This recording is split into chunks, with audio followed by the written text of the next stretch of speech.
बिस्मिल्लाहिर्रहमानिर्रहीम। अस्सलाम वालेकुम वरहमतुल्लाहि वबरकातुहू। नाज़रीन, मैं हकीम खालिद महमूद नक्शबंदी मुजद्दिदी आपकी खिदमत में हाजिर हूँ और आप सबको अपने चैनल पर खुशामदीद कहता हूँ।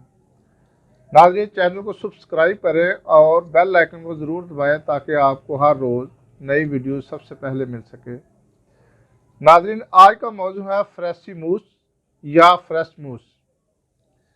ये वो बीमारी है जो आदमी हम बिस्तरी करने के बाद जब इंजाल हो जाता है तो अज़ूवे तनासल में इंतशार में कमी नहीं होती, इंतशार वो बरकरार रहता है।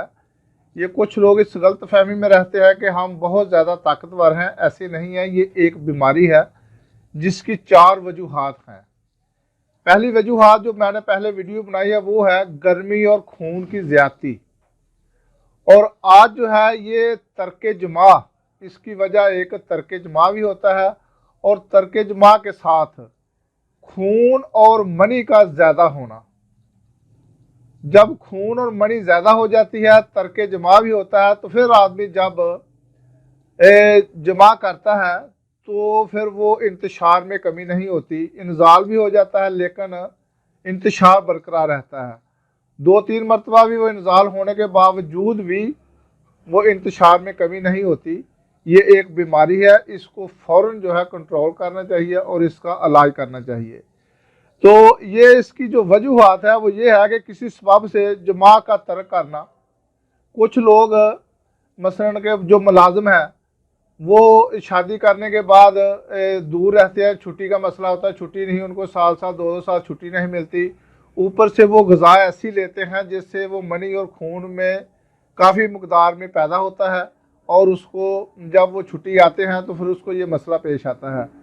तो उसके लिए ये है कि आदमी को थोड़ा सा इत्दाल पर रहना चाहिए। तो जब वो इत्दाल पर रहेंगे तो फिर ये मसला कंट्रोल हो जाएगा। और इसके लिए मैं आपको नुस्खा भी बताऊंगा जो कि आप इस्तेमाल करेंगे तो इंशाल्लाह ताला काफ़ी आपको इससे फ़र्क पड़ेगा।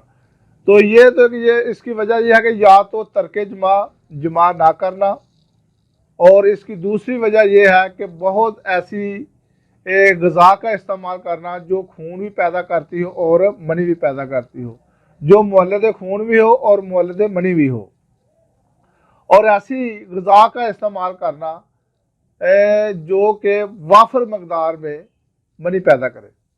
तो आपको ये सबसे पहले एहतियात करनी चाहिए कि हम दूर हैं या जो लोग बाहर चले जाते हैं और वो नमाजी परहेज़ी भी हैं, परहेज़गार भी हैं और वो ग़िज़ा भी अच्छी खासी इस्तेमाल करते हैं और उनका जिस्म भी फरबा है, ताकत में भी उनको पता चल जाता है कि हम ताकतवर भी हैं, तो इन लोगों को ये बीमारी होती है। लेकिन है बहुत कम लोगों को, क्योंकि आजकल नेट का दौर है। इंटरनेट पे आदमी जो है बहुत ज़्यादा हरबे इस्तेमाल करता है, जिससे बजाय ये बीमारी के और बहुत सारी बीमारियाँ ऐसी लग जाती हैं जिससे उनको शर्मिंदगी का भी सामना करना पड़ता है। लेकिन ये भी ज़रूर है कि सारे लोग एक जैसे भी नहीं हैं। कुछ लोग ये भी हैं कि वो परहेज़गार भी हैं, मुत्तकी भी हैं, गुनाह करने पर वो बहुत ज़्यादा डरते हैं कि हमने अल्लाह ताला की बारगाह में हाज़िर होना है। तो फिर वो लोग जो है ना, वो जो चंद लोग हैं वो इस बीमारी में मुब्तला होते हैं। तो उनका जो उनकी अलामात है वो ये है कि उनका जिस्म जो है वो फरबा होगा, ताकतवर होगा, रंग उनका सुर्ख होगा। इसके बाद जब मंदी खारिज होगी तो काफ़ी मकदार में खारिज होगी और वो उनको आम आदमी की बिनिस्बत उनका जो अखराज है वो काफ़ी मकदार में होगा। तो ये इसका जो इलाज है वो ये है कि कसरत से मुबाशरत की जाए, यहाँ तक कि उसको ये पता चले कि अब मुज़रत होने वाली है, फिर वो इसको तर्क कर दे। उसके बाद वो ऐसी अद्वियात का इस्तेमाल करे जो कि मनी कम पैदा करने वाली हों।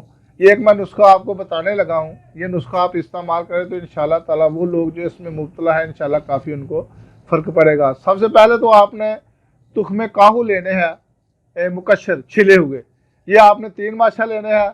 तुख्मे खुरफा स्याह ये आपने 5 माशा लेने हैं। तुख्मे ख्यारीन ये आपने 7 माशा लेने हैं। इन तीनों को आपने पानी में पीसना है और उसके बाद आपने मीठे अनारों का पानी लेना है, उसका जूस आपने लेना है। जो बदाना अनार है, मीठे अनार, बिल्कुल मीठे अनार हूँ, वो आपने 10 तोला लेना है और इसमें वो जो पीसा हुआ ये तीनों है वो इसमें शामिल कर लें। इसके बाद आपने 2 तोला शरबत बनफ्शा लेना, वो इसमें शामिल कर लें। ये दिन में 1 मरतबा पिए और लगातार 1 माह इस्तेमाल करें तो इंशाल्लाह ताला जिन लोगों को ये मसला है वो इंशाल्लाह ठीक हो जाएगा। तो ये था आज का नुस्खा। अगली वीडियो तक के लिए इजाज़त दें। खुदा हाफिज़। अस्सलाम वालेकुम रहमतुल्लाहि व बरकातहू।